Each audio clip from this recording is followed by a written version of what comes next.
notes, we can at least look back at it later. But if you are at home, take some notes. This is very valuable information. He's taking time out of his day to hop on with us. So yeah, I'm glad that we have it packed. Really, Zach Twardowski, he's hopping on. He's an integrity partner. When he was in the field consistently, man hit Hall of Fame each year for 3 years. That's over $400,000 of production in a year for 3 years straight. He's an absolute dog. He's hopping on with us to teach us how to essentially write 50K a month in IULs, how to specialize in IULs and how he got good at it, what his story is, and why he does it. Right. So, without really further ado, I'm gonna let Zach kind of just take it away. And I'm gonna take notes myself, guys, because I've so much to learn when it comes down to this. So, Zach, I appreciate you for hopping on, man. Awesome. Hey, what's up, guys? What's up, Jay? Appreciate you all for having me. Super excited because I think, like you said, we're going to talk a lot about IULs today, and why it's a good time now to recruit to IULs, to be in the IUL business. Hold on, turn off my computer. I have ADD, so if I see messages popping up and stuff, I will look at them. So I gotta be locked in. So, but yeah, I think Gersh, what I want to do is I can go for a little bit and talk about kind of the basics, and then I'd like to answer specific questions people have, so that we're tackling what people want to know. But I want to give a kind of a high level overview of IULs and why I think now is a perfect time to cover them. So first thing, if anyone has written an IUL, drop a 1 in the chat right now. And if you have not, but you want to, write a 2, please. Okay, cool. So you have a bunch of people that have written IULs. So I think the first thing that happened was about a year and a half ago, I had some of my agents who were had been in the industry for a little while, had written a lot of term final expense, but like we're kind of ready to graduate. Someone put a 4 in there. I don't know what that means, but that was there was no fill in your own answer. It was 1 or 2. So I don't know what 4 means, but now I'm curious actually. I think he's confused. He's confused. Okay, cool. There was no all of the above answer in there. Sorry. So what happened was about a year and a half ago, we had some agents who'd been around for a long time. They had learned final expense term and wanted to keep learning and expanding into, really like a higher level clientele, right? People that had more money were wanting to, to put like 4, 5, 6, 700, $1,000 a month into a product and be able to learn some more advanced strategies, right? And I just mean advanced in that they're not the simplified issue, like here's $20,000, $120 a month, like a little bit more complicated strategies. Now, we kind of dove in head first and we're figuring things out. And a couple of the things I didn't see coming, Jay, but I'm glad from a business building standpoint happened was, one was that the average case size went way up, right?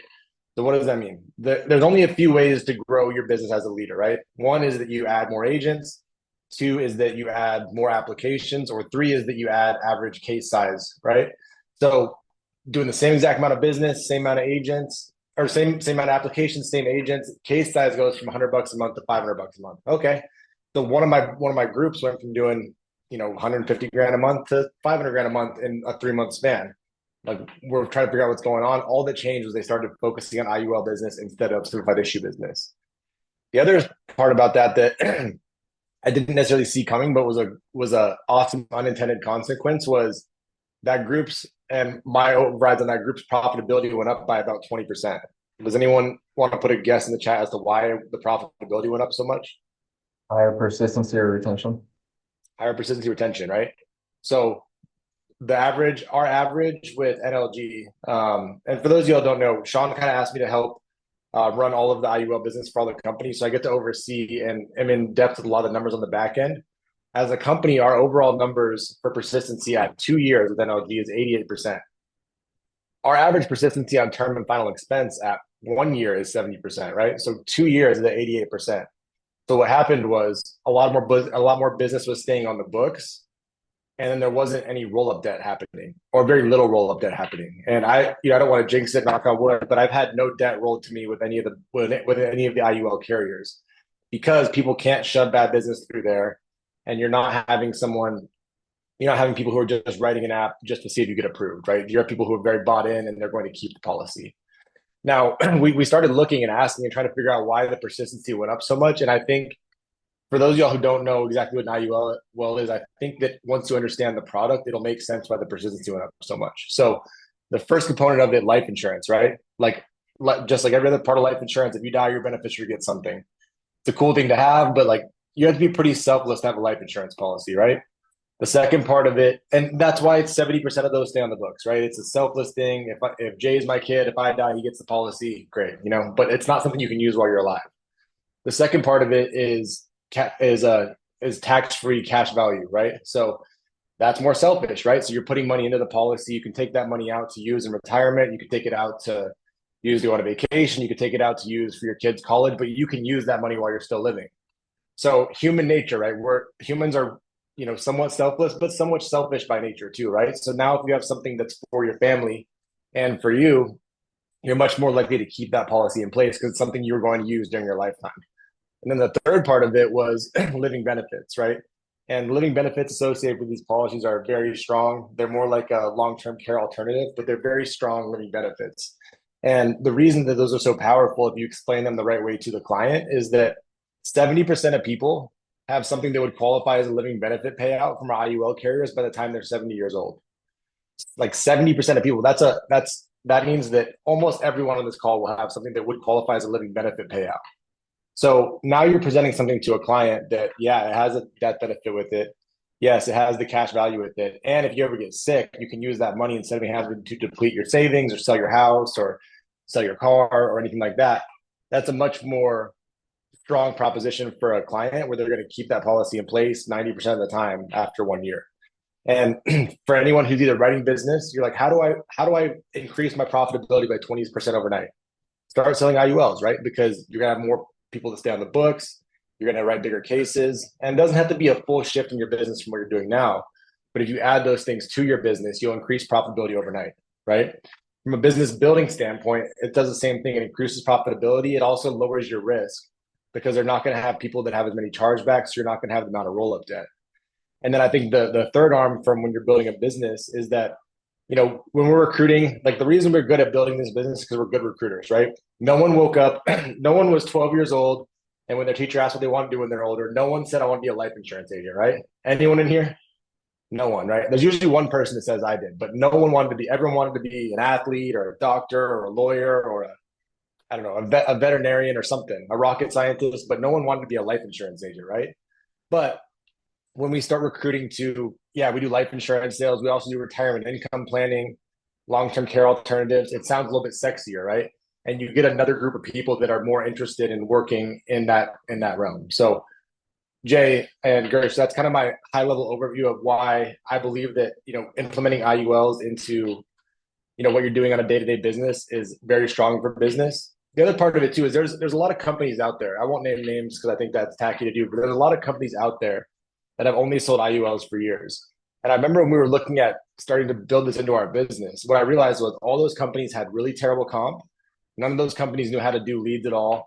And the majority of their structure was call your friends, family, pitch all of them, and work part-time and focus on culture and focus on, the other financial literacy, the other buzzwords that mean as an agent, you make no money, right? But they had businesses that were doing, $300-400 million a year. They had big businesses. And it was because the product was so strong.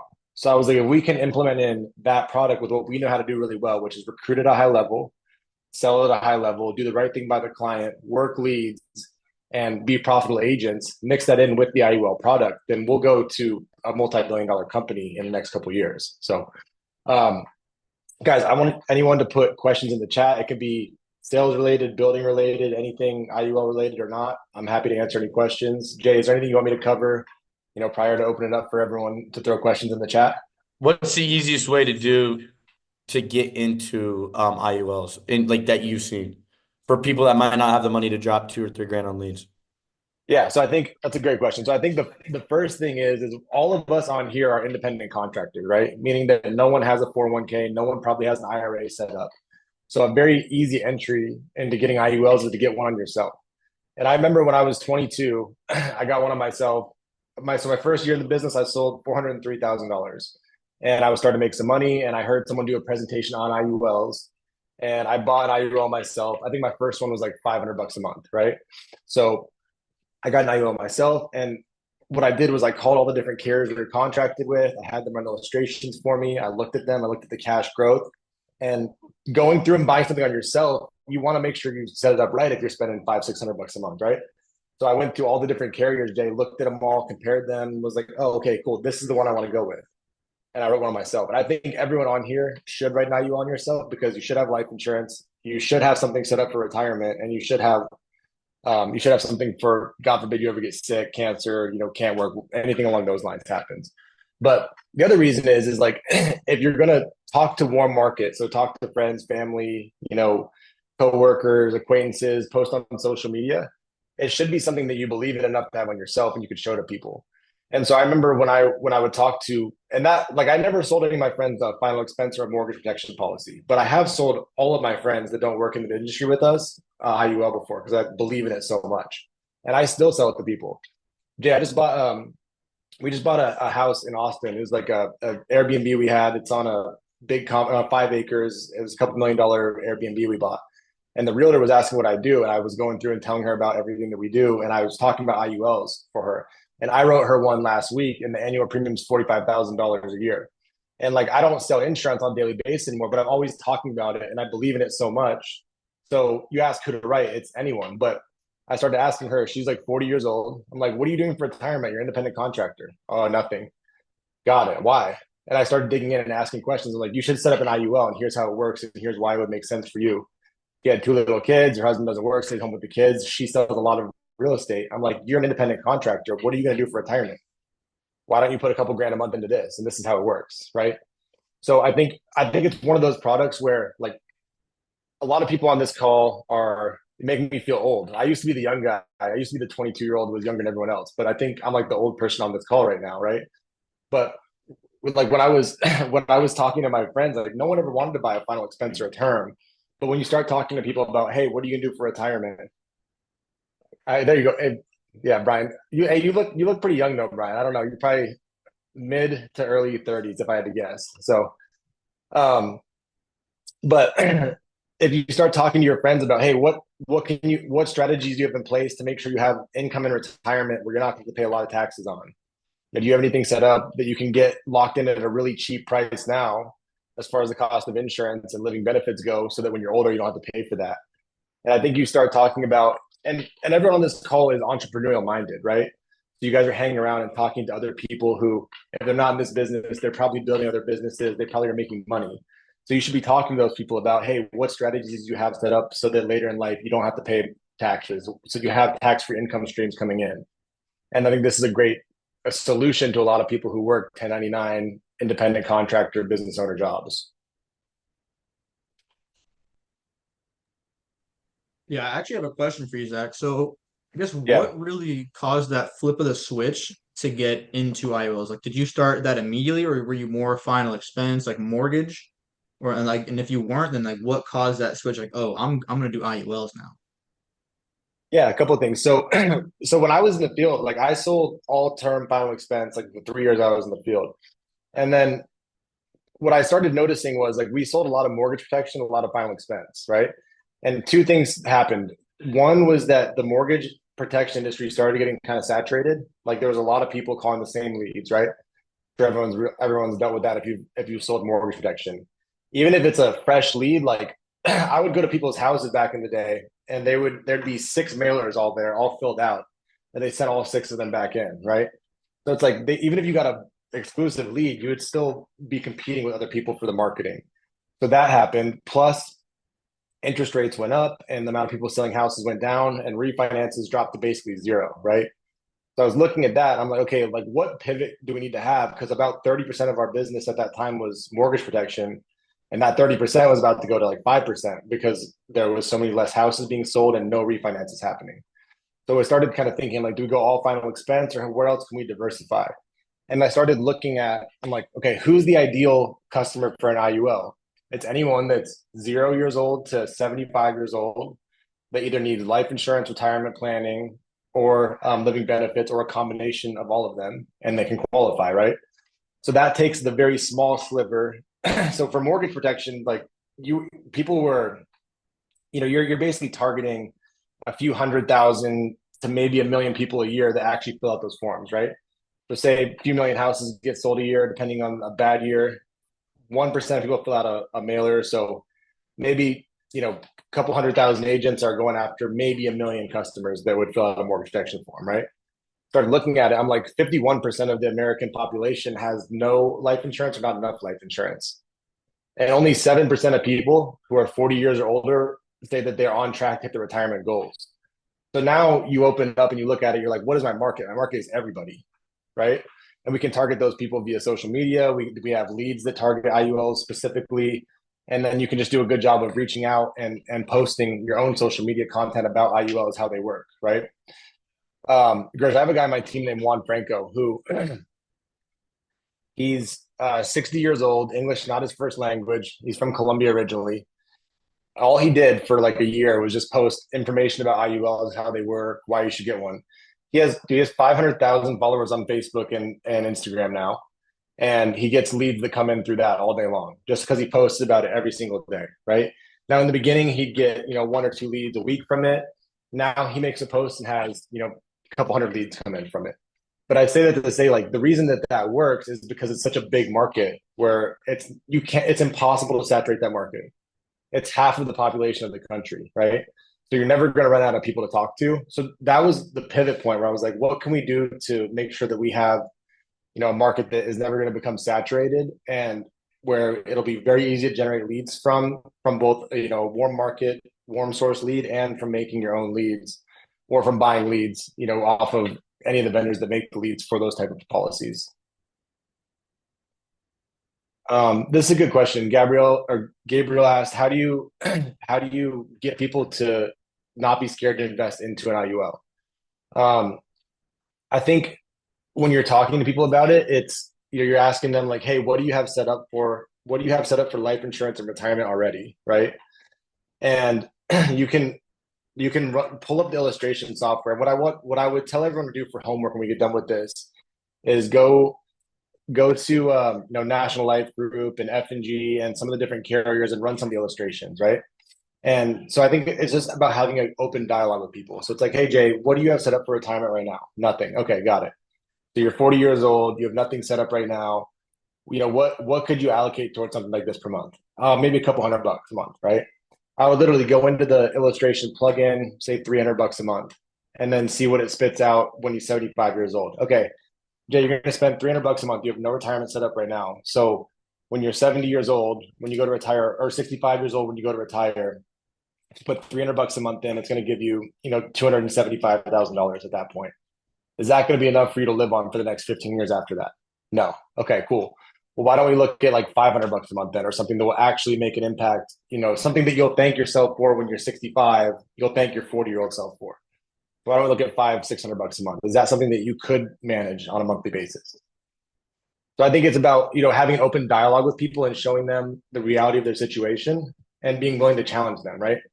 Like, well, I don't know if I can afford $500 a month. Okay, Jay, I hear you. And I'm just saying this because I do care about your situation. Like, I assume you don't want to be one of those guys that's greeting people at Walmart when you're 80 years old, right? No. Okay. Why don't we look at something that will make sure that you have enough money when you go to retire that will actually, perform well and get you the amount of money you'll need to have a comfortable retirement. Does that sound good? Yes. Okay. So just about challenging people and having conversations with them to help them understand the reality of their situation and what they actually need to put into the IUL to get something out of it.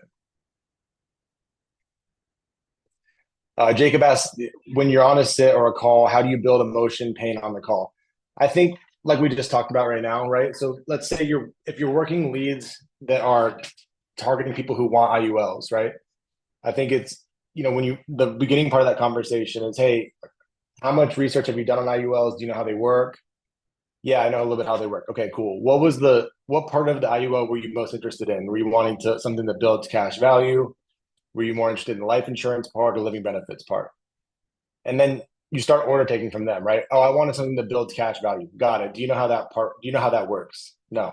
Okay. So the way that works is we set it up to where the minimum amount of money goes towards life insurance possible. The rest of the money goes towards the cash value. So let's say ballpark, you're spending $500 a month. And these are just round numbers, so not exact. But let's say you're spending $500 a month. Let's say 100 of that goes towards life insurance. 400 goes towards the cash value. The way that works is that cash value grows. So when the market goes up, that cash value goes up. Now, if the market goes up 15%, you might get 10% gain or 8% gain. When the market goes down, you don't lose any money. So it's an indexing account, which just means that when the market goes up, you get some of the gain. When it goes down, you don't lose anything. Does that make sense? Yep. Cool. And then what happens is over time, that money compounds and keeps growing. And when you go to take the money out of it, you take it out as a loan. So you don't ever have to pay taxes on that money. So it's a really good strategy to make sure that you have some supplemental income coming in where you don't have to pay a massive tax bill on that. Does that make sense? Yep. So your goal when you're talking to people, Jacob, on that is you're figuring out kind of what they're looking for and then honing in on that part of it. So instead of giving them like a whole dissertation on how IULs work, you ask them what's part of the IUL they're looking for, which part of it is the most important to them. And then once you understand what that is, you hone in on that. And then you can layer the other things on top as like a, as like a bonus, a cherry on top, right? So cool. Does the cash value part of that make sense? Yes, it does. Okay, cool. And like I mentioned, this will come with a life insurance policy as well. And then you also will have living benefits on top of that. So those aren't charged extra, but those are something that's included with the policy. And you just want to like layer in the extra value, right? So hey, the living benefits, there's usually a summary slide with different carriers. Living benefits, this is how they work. Cool thing is, or not cool, but the fact of life is that 70% of people will use one of these living benefits by the time they're 70 years old. So chances are you are going to use this at some point. So it's a nice feature of this product as well. Let's see. Yo. Yeah, go ahead. So when you're dialing and you run into other people that already have their IUL set up, like what kind of questions are you asking them to making sure it's structured and that their goals are actually being realized? Yeah, so I would just ask them like, hey, what carrier do you have through, right? And what's your monthly payment? What's your death benefit? And then I think the easy way to do is just go, hey, why don't we do this? You probably have an illustration of that somewhere, right? Why don't you pull it up on Zoom with me? I'll look at it with you.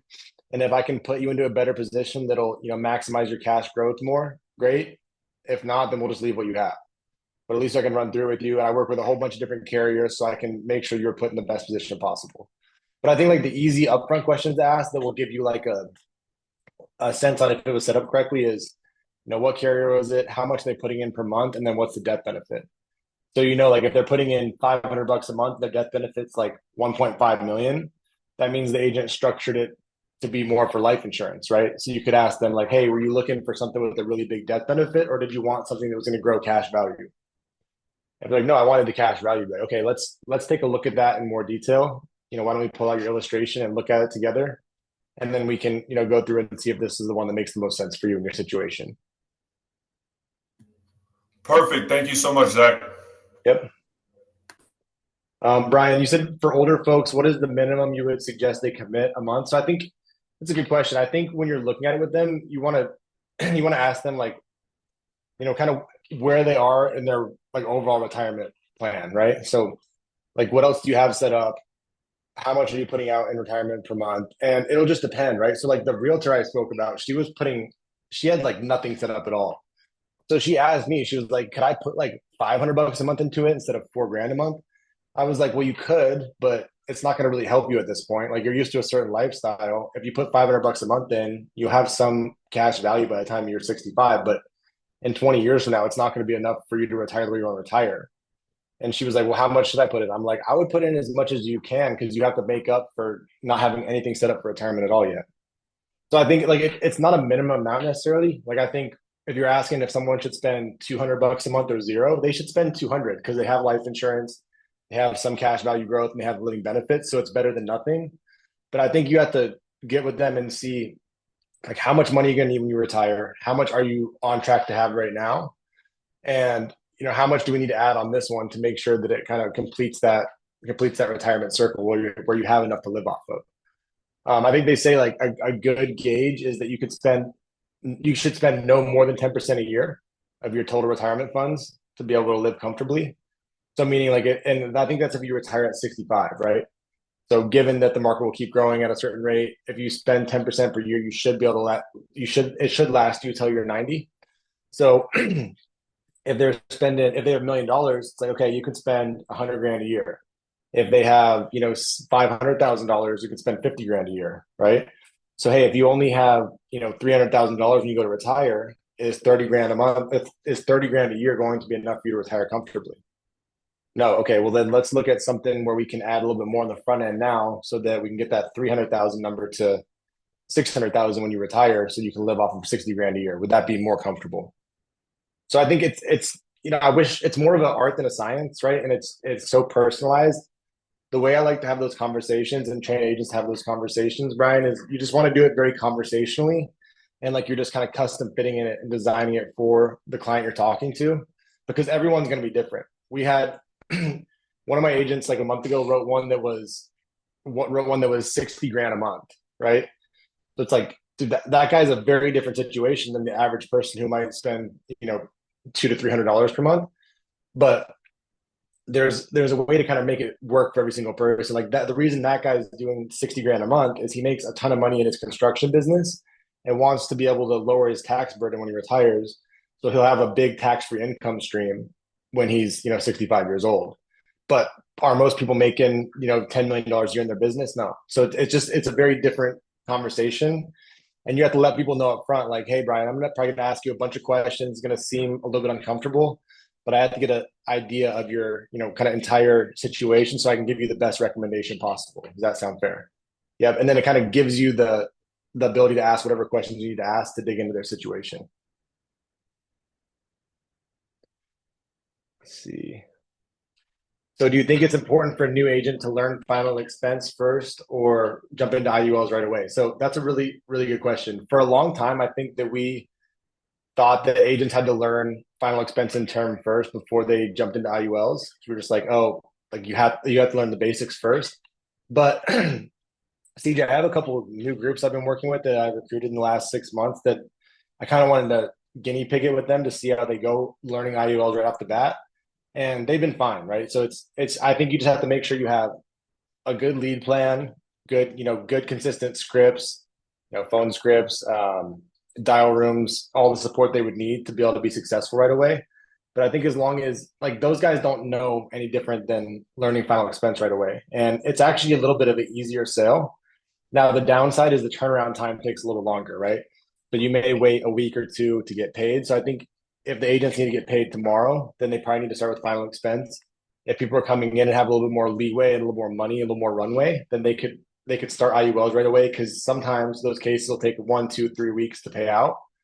So it just kind of depends on the agent and the individual, but it's a very simple sale, and I think it's actually a little bit easier of a sale because, like we talked about, the reason people keep it, people will buy something that's for themselves and for their family more than they would buy something just for their family. So I think it actually can be an easier sell.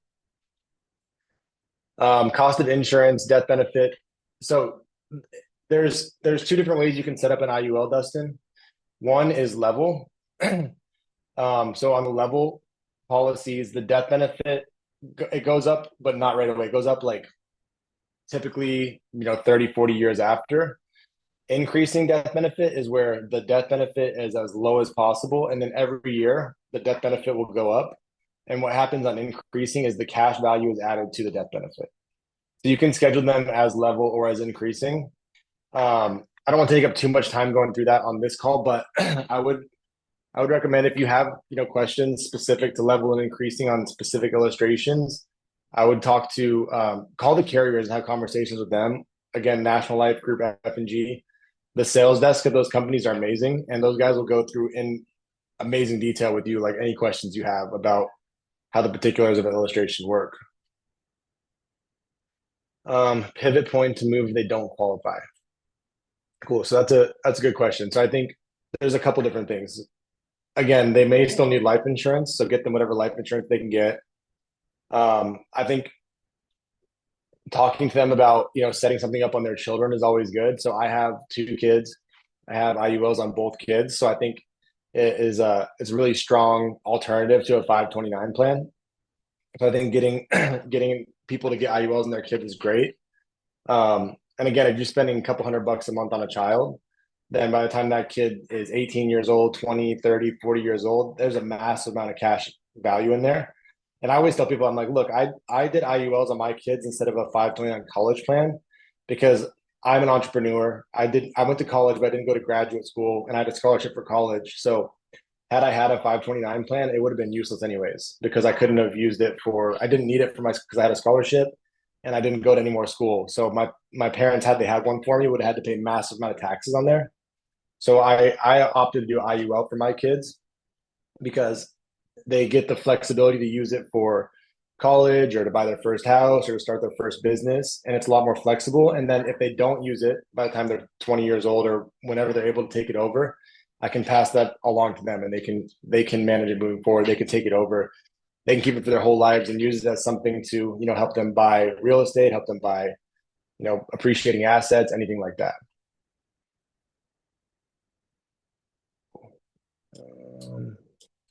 Yeah, I actually have a good question for you, Zach. So, Yeah. are you primarily looking for call to closes, or are you looking to schedule appointments with people? Yeah, I saw Noah ask that one on there. That's a good question too. I think the best way to do it is to do call to closes because you guarantee that they'll show up. And I think the best way to do that is do the initial fact finding call with them where you're figuring out, what they're looking for, how much they're looking to spend a month, kind of gauging their interest and gauging their knowledge on IULs up front. And then once you have that kind of base layer of knowledge, then getting them onto a Zoom with you right away, or doing it right over the phone. But ideally, getting them to either get on Zoom with you or do some kind of screen share with you. I think there's a bunch of different plugins you can use where you can share your screen with people, but you want them to be able to see your screen when you're going through the illustration, so you can show them, what the monthly payment looks like, death benefit, cash value. You can walk them through the whole thing. So ideally, you get on the phone with someone, talk to them, and then transition them right into a Zoom call so that you can get on, show them the illustration, and then close them right then and there. Because the show rate on appointments, as you guys know, is it's probably 50-60% on callbacks, right? I mean, it's not great. It doesn't matter what type of insurance you sell. The chance you get someone back on the phone is pretty low. Perfect. Thanks, man. Can you 1035 half of an IUL accumulated value into an annuity and surrender the other half? I mean, you could do that. I don't know. I don't think you would want to. Yeah, well, I think technically you could do that, but I don't think you would want to surrender half the cash value. So I don't think you would want to do that. So Zach, 35 half into it. Go ahead. I was gonna say, so for your IULs that you have for yourself, your kids, your wife, Yep. do you privately own them? Do you have your LLC own them? Do you have a trust, a family trust, a life insurance trust? What do you have? How do you do that? This isn't necessarily for clients, this is more so for myself. Yeah, no, I have a family trust that owns all of that. So a while, and I didn't have this set up right away, so you can always change the ownership of it too, right? So I had mine set up. I took out one when I was 22. It was like $500 a month, and then when I was 26, I took out another one on myself that I think is like $2,000 a month.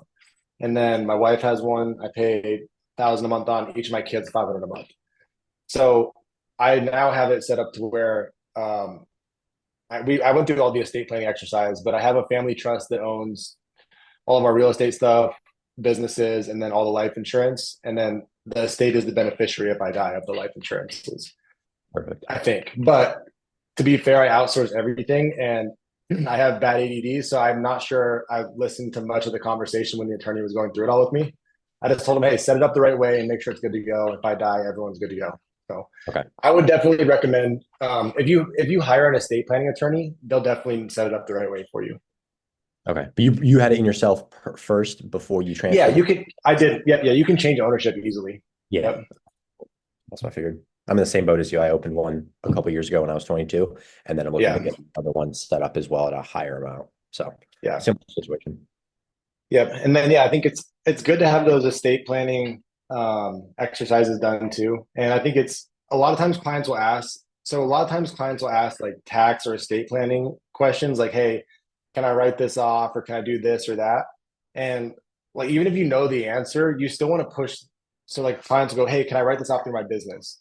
Or can I do this or that, or this with the ownership or that with the ownership? Like I always defer that. I'm like, hey, go talk to your personal accountant about that.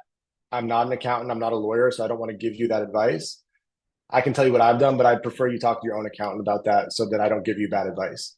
And I think that's a good way to do it, to where you you don't take any liability on yourself for giving people advice, even if you know it's correct. You still want to push it off on their attorney or their accountant to do it.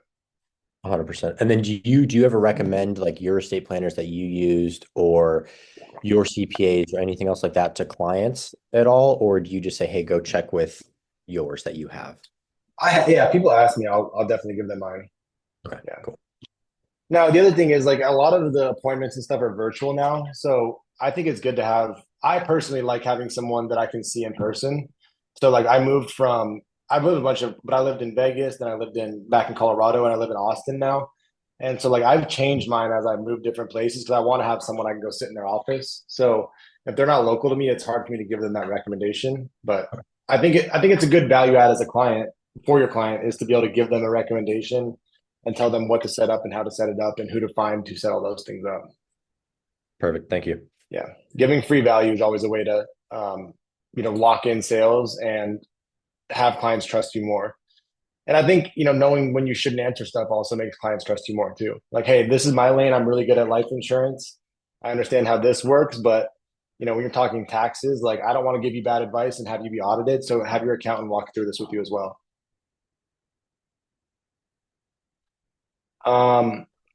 Have you had retention issues on one call closes? I've not, no. And I don't sell full time anymore, but a lot of our guys do not and girls do not have issues with retention.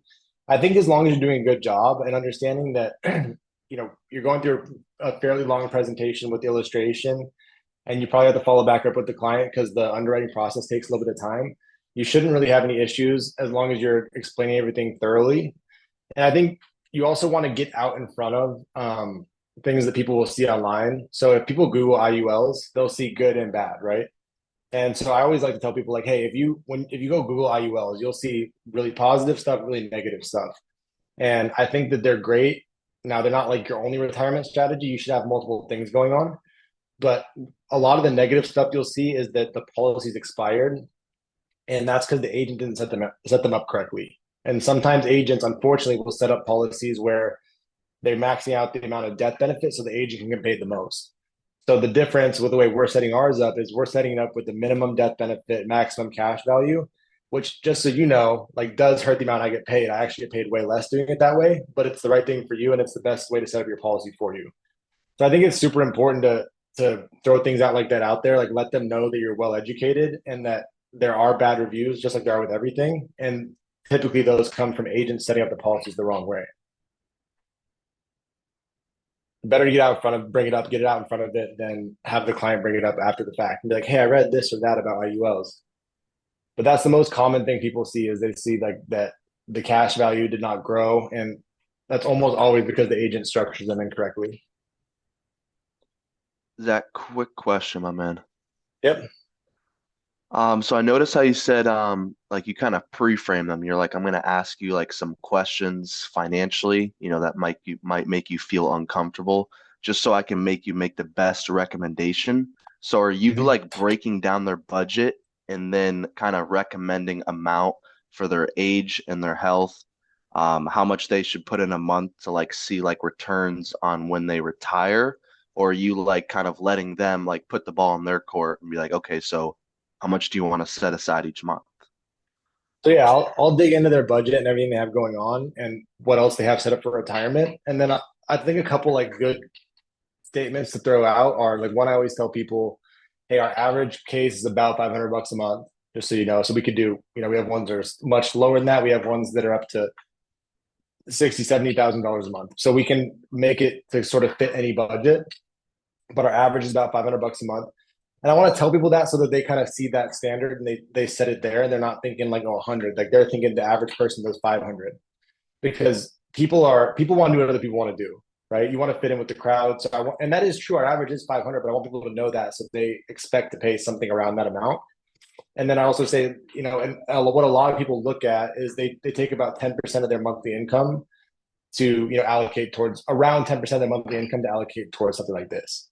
So I'll usually like you said, pre-frame those two statements. And then I can ask like, all right, so Jacob, did you have, a particular amount in mind that you were looking to spend or to allocate per month towards something like this? And Jacob, the reason I'm asking you that is because I have to go build the illustration and I need a number to plug in there. So we can change that number. but I just didn't know if you had a ballpark figure of where you'd want to be, so I can put that in the illustration and we can look at it.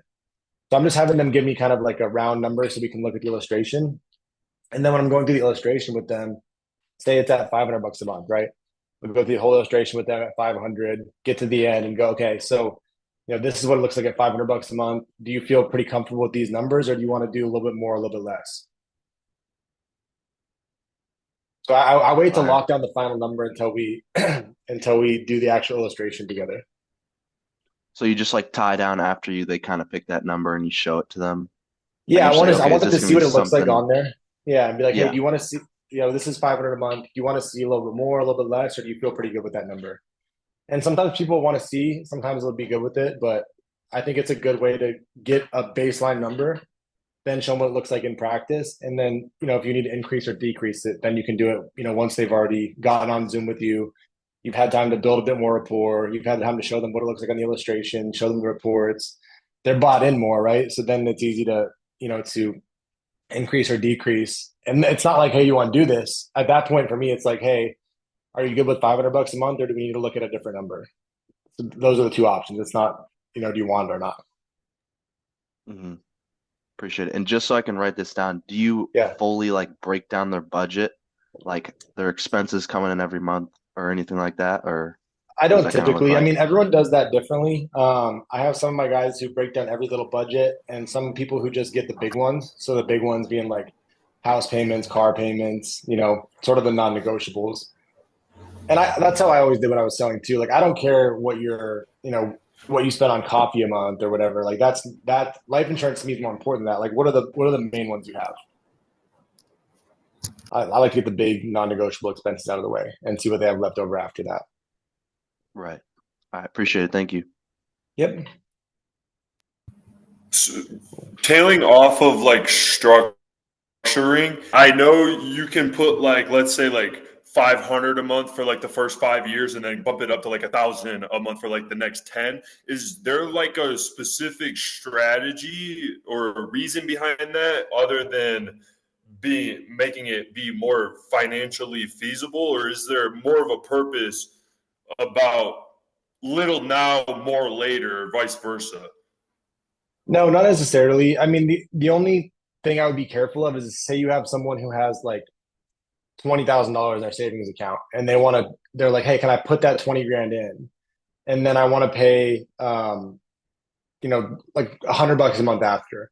Like, you don't want to do that, because if you do that, then it makes the death benefit super high. And then what they're paying afterwards will not allow it'll eat up the cash value essentially. Right. So if they have like 20 grand they want to put in, I'd be like, hey, why don't we spread that $20,000? Why don't we do $5,000 a year for the next, 4 years, or for the next 4 years, to kind of step that money in so that we're not making the death benefit really high. Because if you put a bunch of money in, there is a minimum amount that has to go towards life insurance. So it would jump their death benefit up, and then it would eat up their cash value later on. So I think you just want to be careful more on the front end. The other thing to note is, like, I wouldn't change too much in the illustration like years moving forward, because if they don't remember, or you don't remember to call and do those things, then like it'll just mess up the illustration, right? So if the illustration is set up to do X, Y, or Z, and you don't call in to turn it off or to add more, then it won't happen. So I just try to leave it as simple as possible on the front end, and then keep doing follow-ups to that client year after year to see what changes we need to make. Now, you will get calls from clients throughout the year like, hey, I want to, add more money to this or that. So I think you want to let them know, like, hey, if you want to make any changes to your policy, if you want to add more money into it or anything like that, call me and I'll help you keep adjusting as we go. And I plan on doing follow-ups with you every year moving forward.